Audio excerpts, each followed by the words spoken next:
The Shipbuilder and His Wife is a 1633 painting by Rembrandt. The sitters were identified in 1970 as Jan Rijkson, 1560-1637, and his wife Greet, Jans Rijkson.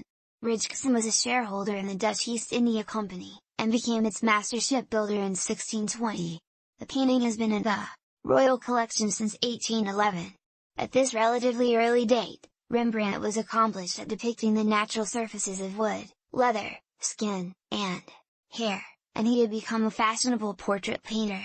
Rather than making the usual pair of separate husband and wife paintings, like his more typical portrait of a man rising from his chair and portrait of a young woman with a fan, Rembrandt combined them into a single double portrait, with the two sitters interacting.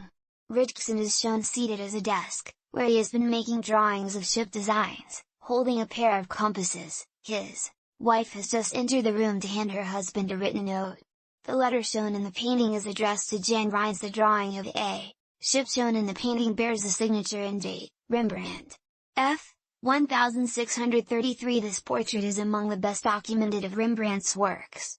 It was recorded in the estate of the sitter's son Cornelis Jansz Rijks at his death in November 1659, and at two sales in Amsterdam, the sale of the collection of Jan Gildermester in June 1800 to Pieter de Smith, and when it was sold again in August 1810.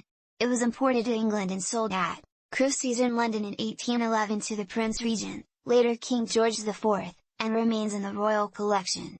The oil on canvas painting measures 113.8 by 169.8 centimeters, 44.8 in times 66.9 in, but it may have been cut down from a larger work. An early etching date in 1800 shows more space above the sitters' heads.